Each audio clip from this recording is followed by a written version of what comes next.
जी बिस्मिल्लाहिर्रहमानिर्रहीम। अस्सलाम वालेकुम डियर स्टूडेंट्स। आज का हमारा लेक्चर है सेकंड ईयर का। नेक्स्ट लेक्चर जो हमारे पास है वो है electric field as a potential gradient.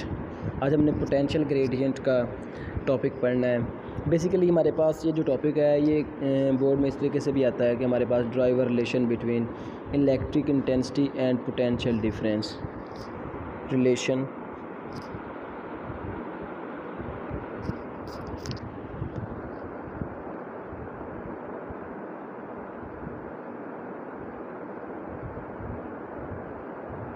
between electric intensity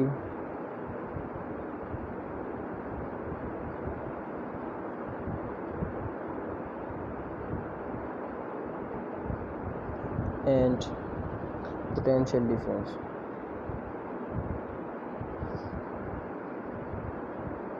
इस तरीके से ये क्वेश्चन भी आता है बोर्ड में। उसके अलावा हमारे पास सेकंड इसकी जो स्टेटमेंट है वो है ये है कि electric field as a potential gradient. Electric field as potential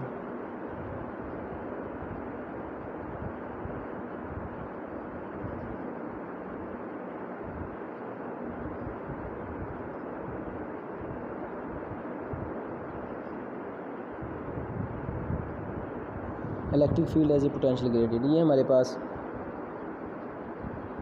एक ही क्वेश्चन के दोनों स्टेटमेंट्स हैं। तो अब इसको सॉल्व करते हैं। हमारे पास कैसे इसको जो इलेक्ट्रिक फील्ड है हमने उसको किस तरीके से पोटेंशियल ग्रेडियंट के तौर पे लेना है। Let's start. हम जानते हैं कि हमारे पास जो इलेक्ट्रिक फोर्स या इलेक्ट्रिक फील्ड हमारे पास जो होती है उसका फोर्स के साथ जो रिलेशन होता है, पीछे हमने पढ़ा है कि जो force let's say consider a positive charge, एक हमारे पास यूनिट पॉजिटिव चार्ज है जिस पर कोई ना कोई फोर्स लग रही है जो अपोजिटली चार्ज प्लेट के दरमियान पड़ा है। तो इसकी जो फोर्स है उसको हम कैसे कैलकुलेट कर सकते हैं। हमारे पास जो इलेक्ट्रिक फील्ड का फार्मूला होता है वो ये होता है E is equal to F over q naught. अब यहाँ से F की वैल्यू हम ले सकते हैं। F is equal to E q naught. ये हमारे पास इक्वेशन नंबर 1 आ गई। उसके बाद हम जानते हैं कि पिछले लेक्चर में भी हमने पढ़ा था कि लेट से हमारे पास दो प्लेट्स हैं, एक नेगेटिव है और एक आपके पास पॉजिटिव है। इसके दरमियान आपने कोई एक चार्ज यूनिट पॉजिटिव चार्ज रखा हुआ है जो नीचे की तरफ तो खुद आ रहा है, लेकिन हम चाहते हैं उसको अपवर्ड मूव करवा दें। तो इसको अपवर्ड मूव करवाने के लिए आपको कोई ना कोई वर्क करना पड़ेगा, कोई ना कोई एक्सटर्नल फोर्स लगानी पड़ेगी। तो वो जो वर्क करना पड़ता है जो इसको प्लेट ए से प्लेट बी की तरफ मूव करवाता है, ये प्लेट ए है, ये प्लेट बी है, तो ए से बी की तरफ जो मूव करवाता है वो वर्क करना पड़ता है। उस वर्क को कैलकुलेट करने के लिए हमारे पास work A B is equal to F dot D. ये वर्क का हमारे पास सिंपल फार्मूला होता है, आप पढ़ते आए हैं, स्कूल लेवल पे भी पढ़ा है, फर्स्ट टर्म में भी आपने पढ़ा है। अब यहाँ पे हमारे पास F की वैल्यू इक्वेशन नंबर 2 है हमारे पास, इसकी वैल्यू पुट कर दें। W is equal to A B is equal to Q naught E, साथ डी वैसे आ गया और कॉस थीटा जो हमारे पास ये जो डॉट प्रोडक्ट है ये वाला, इसको हमने ओपन कर दिया। तो ये हमारे पास इक्वेशन बन गई। अब इन दोनों के दरमियान एंगल देखें तो ये जो आपके पास प्लेट है, चार्ज नीचे को है, आप उसके अगेंस्ट मूव कर रहे हैं। इसका मतलब है कि इन दोनों के दरमियान जो एंगल है वो कितना है, 180 का है। अब यहाँ पे हम थीटा क्या पुट करते हैं, 180 पुट करते हैं।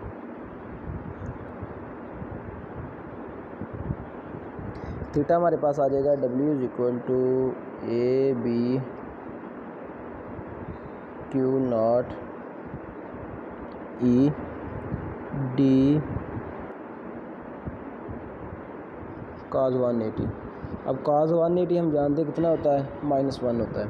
इस पूरी टर्म को क्या कर देगा, नेगेटिव कर देगा। W A B minus q naught E d. ये हमारे पास सिंपल आ गई, इसे इक्वेशन नंबर हम 2 कह देते हैं। अब हम जानते हैं कि हमारे पास जो पोटेंशियल डिफरेंस होता है दो प्लेट्स के दरमियान, जो पोटेंशियल डिफरेंस है ए और बी के दरमियान, वो हमने इक्वेशन ड्राइव की थी V A is equal to W A B over q naught. ये हम ड्राइव कर चुके हैं। अब यहाँ पे हमारे पास डब्ल्यू ए बी की तो वैल्यू अभी हमने निकाली बाई इक्वेशन नंबर 2। तो ये वैल्यू वगैरह हम पुट कर दें तो ये बन जाएगा V A is equal to W की जगह इसकी इक्वेशन पुट करें minus q naught E d over q naught. इस क्यू नॉट से ये वाला क्यू नॉट कैंसिल, पीछे आपके पास जो टर्म रहेगी, अब ये इरेज करके मैं ये दोबारा लिखता हूँ, जो पीछे हमारे पास टर्म रहेगी वो हमारे पास रहेगी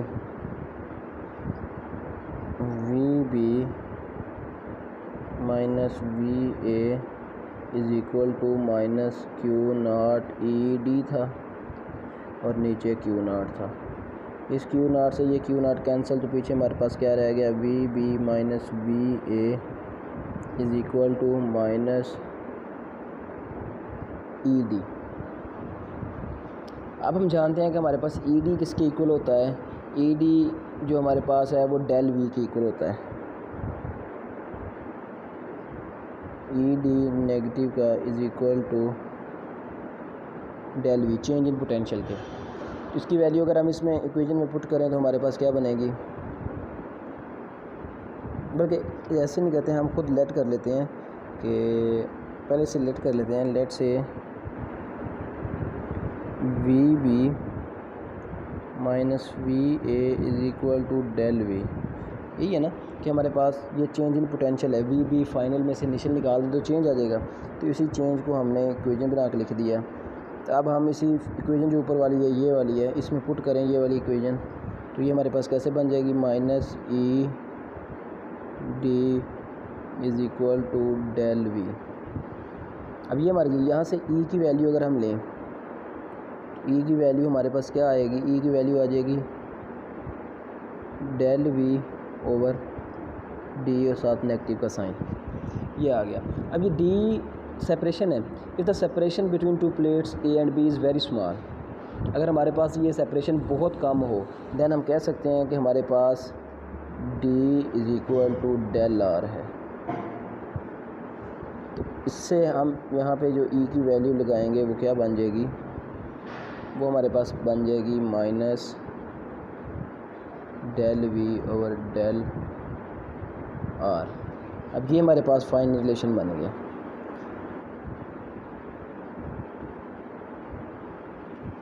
अब ये E is equal to minus del V over del R जो हमारे पास फाइनल रिलेशन आया है, ये रिलेशन हमें क्या बताता है कि ये जो हमारे पास क्वांटिटी है del V over del R की, ये क्वांटिटी हमें क्या बताती है, ये हमें क्वांटिटी क्या देगी, ये हमें maximum value of rate of change potential with distance, ये मैक्सिमम वैल्यू देगी हमें rate of change in potential with respect to change in distance. तो ये डिस्टेंस के लिहाज से हमें इसकी मैक्सिमम वैल्यू देगी, ये वाली जो हमें टर्म आई है del V over del R. इसके बाद हम कह सकते हैं कि हमारे पास, क्योंकि ये ऐसा क्यों देगी, ऐसा कैसे ये वैल्यू हमें देगी, बिकॉज ये जो हमारे पास चार्ज है ये मूव कर रहा है फील्ड के अलॉन्ग, जहाँ पे डिस्टेंस दो प्लेट्स के दरमियान क्या है, ना होने के बराबर है, मीन के मिनिमम है। तो ये आपके पास ये जो टर्म है del V over del R, ये हमारे पास पोटेंशियल ग्रेडियंट के तौर पे जानी जाती है। ये del V over del R is known as potential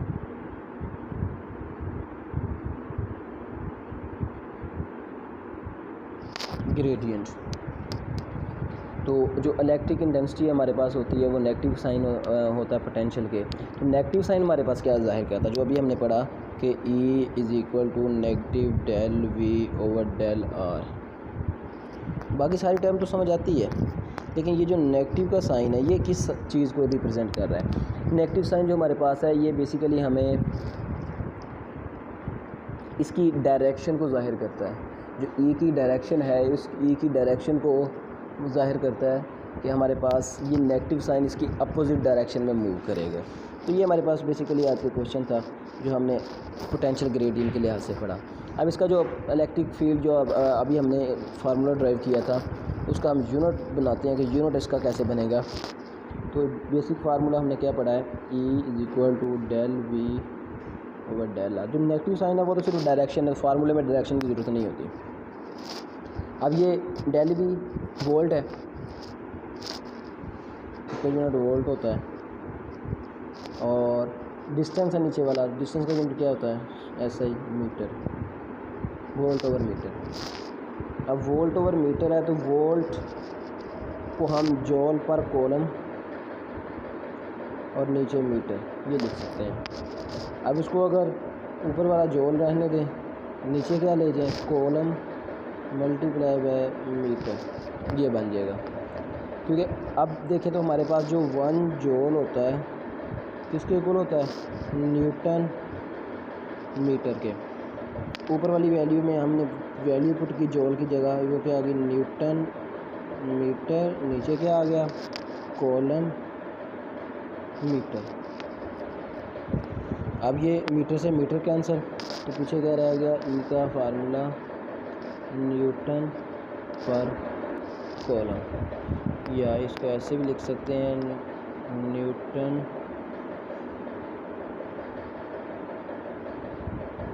ये वाला साइन डाल सकते हैं। तो ये ई का फार्मूला बनाने का छोटा सा फार्मूला डेरिवेशन है, इसको भी नोट कर लें आप। तो ये इस तरीके से आपके पास ई का फार्मूला बनता है। ये हमारे पास हो गया क्वेश्चन पोटेंशियल ग्रेडियंट का। इसके साथ ही एक हमारा नेक्स्ट जो टॉपिक है वो इम्पोर्टेंट टॉपिक भी है और फर्स्ट ईयर से रिलेट करता है। फर्स्ट ईयर में आपने चैप्टर नंबर 4 में जो एब्सोल्यूट पोटेंशियल एनर्जी का फार्मूला पढ़ा था मीन के एक पॉइंट से इन्फिनिटी तक जाने के लिए, वो था आपके पास ग्रेविटी। यहाँ पे आपने उनसे थोड़ा सा हट के पढ़ना है। आज ग्रेविटी नहीं पढ़नी है, आपने चार्जेस के लिहाज से पढ़ना है। बिकॉज आपके पास 2 किस्म की फ़ोर्स होती है, ग्रेविटेशनल फ़ोर्स और इलेक्ट्रिक फ़ोर्स। फर्स्ट ईयर में आपने ग्रेविटी को पढ़ा, ग्रेविटेशनल फ़ोर्स को पढ़ा। आज हमने ग्रेविटेशनल फ़ोर्स को नहीं, हमने सिर्फ उसके जो क्या नाम है इलेक्ट्रिक फ़ोर्स के रिलेशन को ड्राइव करना है। तो इसको ड्राइव करते हैं कि हमारे पास पोटेंशियल का रिलेशन किस तरीके से बनेगा, रिलेशन फॉर पोटेंशियल, या इस तरीके से भी क्वेश्चन आता है, drive the relation for potential and absolute potential at a certain point in the field of positive point charge. किसी भी पॉजिटिव पॉइंट चार्ज के दरमियान उसकी जो फील्ड है उसका चार्ज कैसे बनेगा। तो रिलेशन फॉर पोटेंशियल अब हम कैलकुलेट करते हैं। पोटेंशियल का रिलेशन किस तरीके से बनेगा, लेट्स से कि ये आपके पास कोई चार्ज पड़ा हुआ है, इस चार्ज पे पॉजिटिव चार्ज है तो पॉजिटिव चार्ज से हमेशा लाइंस निकलती हैं।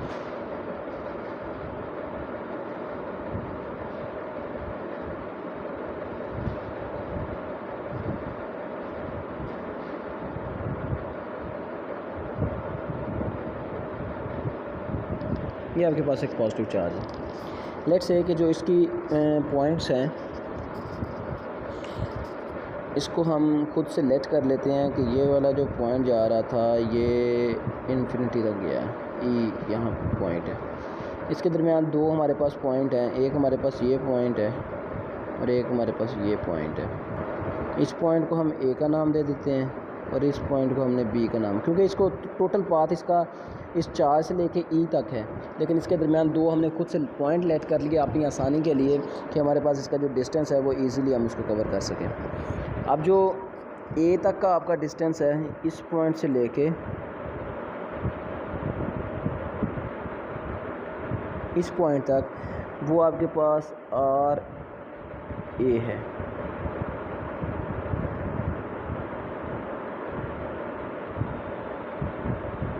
आर ए है। और जो नेक्स्ट आपके पास बी तक का डिस्टेंस है वो आपके पास यहाँ से लेके बी तक ये आर बी है। आर ए भी हो गया और आर बी भी हो गया। अब हमारे पास जो इन दोनों के दरमियान का डिस्टेंस है मीन ए पॉइंट से लेके बी पॉइंट तक, वो क्या है, वो डेल आर है। अब डेल आर के बाद हमारे पास जो इसका एक पॉइंट हमारे पास रह गया है, 4 से लेके इनके मिड पॉइंट तक ये पॉइंट हम लिखते हैं, यहाँ से मैं लिख देता हूँ इन दोनों का मिड पॉइंट है, ये आपके पास डिस्टेंस आर है। तो ये 4 डिफरेंट पॉइंट मैंने डिफरेंट कलर के बना दिए आपको, ये आपकी आसानी के लिए कि ए पॉइंट तक इसका डिस्टेंस कितना होगा आर ए, बी तक कितना होगा आर बी, मिड तक कितना होगा आर, और ए और बी के दरमियान कितना होगा डेल आर। तो ये आपके पास इसकी एक छोटी सी डायग्राम है। इस डायग्राम को अच्छे तरीके से देखें, डायग्राम जिसको समझ आ गई वो इजीली इसको कवर कर सकता है। अब ये लेट्स से कि हमारे पास 2 पॉइंट्स ए एंड बी है जो बहुत क्लोज हैं, आपस में बहुत करीब पड़े हुए हैं, इनके दरमियान डिस्टेंस ना होने के बराबर है। ऐसी फील्ड के अंदर, इलेक्ट्रिक फील्ड के अंदर, जहाँ पे एक पॉजिटिव पॉइंट चार्ज भी हमने रखा हुआ है, ये क्यू वाला। अब जो लेट्स से जो हमारे पास ई है, ये इसकी फील्ड जो है पॉइंट टू पॉइंट क्या कर रही है, वेरी कर रही है, मीन हर पॉइंट पे इसकी चेंज होती है। तो इस डिफ़िकल्टी को रिमूव करने के लिए, इस डिफ़िकल्टी से बचने के लिए हम क्या करते हैं कि हम पॉइंट ए और बी का डिस्टेंस आपस में क्या लेते हैं, बहुत कम लेते हैं। अब यहाँ पे क्वेश्चन बनता है कि ए और बी के दरमियान का डिस्टेंस हम इतना कम क्यों लेते हैं, ना होने के बराबर क्यों लेते हैं। तो ये डिस्टेंस क्लोज लेने का मेन पर्पज़ हमारे पास ये है कि जो ई है ये वेरी करता है पॉइंट टू पॉइंट, हर पॉइंट पे इसकी वैल्यू क्या होती है, डिफरेंट होती है। तो डिफरेंट वैल्यू होती है, लिहाजा इस डिफ़िकल्टी से बचने के लिए हम क्या करते हैं, A to B very close to each other, तो इसको हम बहुत क्लोज ले लेते हैं, एक दूसरे के करीब ले लेते हैं। सो ई रिमेंस कांस्टेंट, तो इसलिए कि ई की वैल्यू, अब ये देखें इस पॉइंट पे ई की वैल्यू और होगी, यहाँ और यहाँ और यहाँ और, अब ये डिफरेंट पॉइंट्स हैं, तो लिहाजा हमने ए और बी को बहुत क्लोज लिया ताकि ई की वैल्यू क्या रहे, कांस्टेंट रहे, सेम रहे सब पॉइंट्स पे। तो ये हम आपके पास इसका मेन पर्पज़ था। लेट्स से कि R A and R B are distance of point A and B from the charge. अब जो आपके पास अभी मैंने पॉइंट्स बनाए कि आर ए डिस्टेंस कौन सा है और आर बी डिस्टेंस कौन सा है। आर ए डिस्टेंस किसका है, ए पॉइंट तक का, आर बी किसका है, बी पॉइंट तक का, और आर क्या है, distance of mid point between A and B from Q. अब इस डायग्राम से हम जो 3-4 चीज़ें नोट करते हैं वो हमारे पास कुछ इस तरीके से बनेंगी। अब ये डायग्राम को आप नोट कर लें, स्क्रीनशॉट ले लें, जिस तरीके से मर्ज़ी कर लें। इसके बाद हमने इसको जो सॉल्व करना है, आप इसको लेके चलते हैं डायग्राम के बाद। बाय द डायग्राम हमारे पास जो डेल आर था वो किसके इक्वल है, फाइनल में से इनिशियल निकाल दें, और यहाँ से आर बी की अगर वैल्यू लें वो किसके इक्वल आएगी, डेल आर आर ए। इसी इक्वेशन नंबर 1 को हमने रीचेंज किया, तो ये डिस्टेंस को हमने कैलकुलेट कर लिया हम आपके पास। अब हमारे पास जो मिड पॉइंट था आर था वो क्या है, वो एवरेज है, दोनों का सम है, तो R A R B over 2, तो ये एवरेज ले लिया हमने। अब हम हमारे पास जो डिस्टेंस है ए एंड बी अब बहुत क्लोज है, अभी मैंने आपको बताया आपस में, तो अप्रोक्सीमेशन अब अगर हम यूज़ करें तो हम कह सकते हैं कि अरिथमेटिक मीन के अंदर कि हमारे पास अरिथमेटिक मीन और जियोमेट्रिक मीन दोनों आपस में क्या है, इक्वल है। तो इसका मतलब है कि आपके पास यहाँ पे कंडीशन लिख दें, because A and B are very close to each other, so R A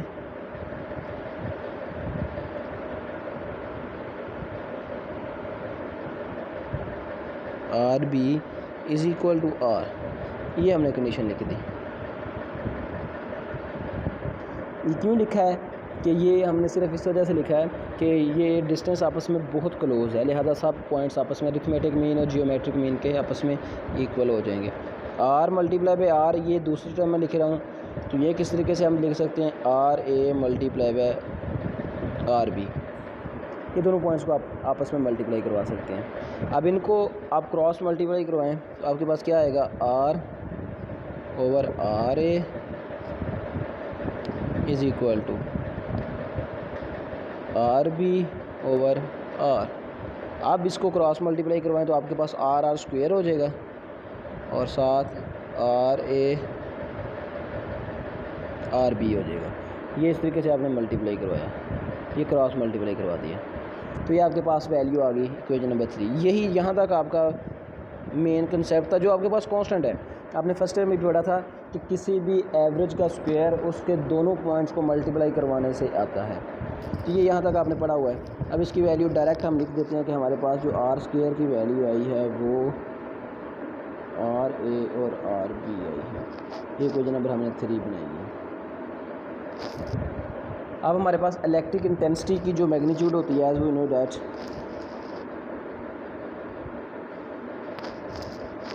E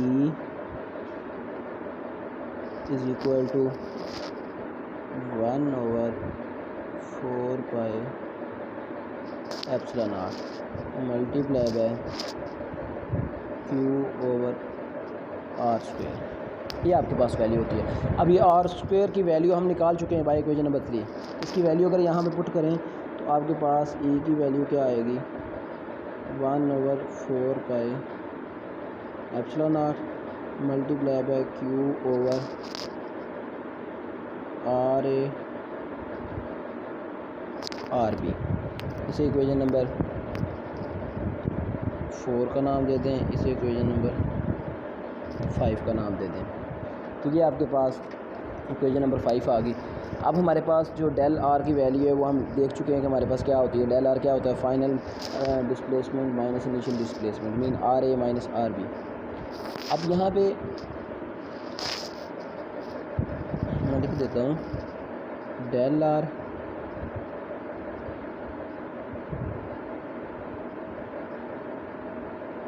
ये हम लिख चुके हैं। लेकिन अगर यहाँ पे हम कहते हैं कि if the unit positive charge is moved from B to A, पहले हमने कहा था ए टू बी, अब हम कहते हैं B to A, work done is equal to the potential difference. तो वर्क हमारे पास क्या आ जाएगा, पोटेंशियल डिफरेंस के इक्वल आ जाएगा। अभी हमने पीछे पोटेंशियल ग्रेडियंट में ड्रॉ किया है कि V A minus V B is equal to minus E del R. अब ये हमारे पास माइनस ई डेल आर की वैल्यू भी हमारे पास है, डेल आर की वैल्यू भी हमारे पास है ये वाली, और ई की वैल्यू भी हमारे पास है ये वाली। तो दोनों वैल्यू यहाँ पे उठा के पुट कर दें। अब ये रेज करके मैं लिखता हूँ। तो ये मैं हमारे पास जो मेन इक्वेशन बन गई है वो ये है कि V B minus V A is equal to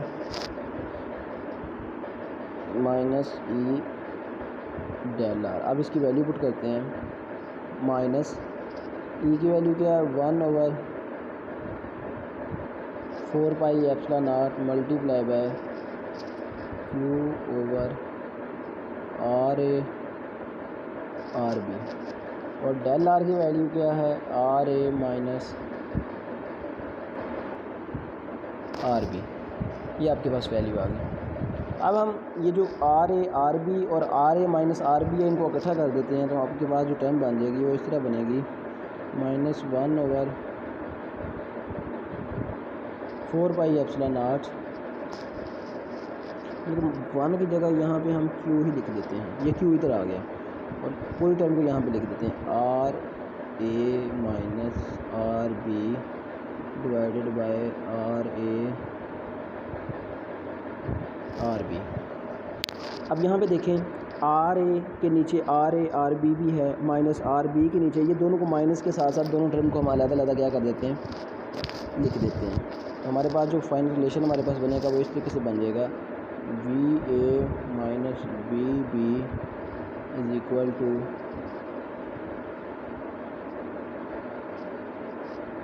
Q over 4 pi epsilon not.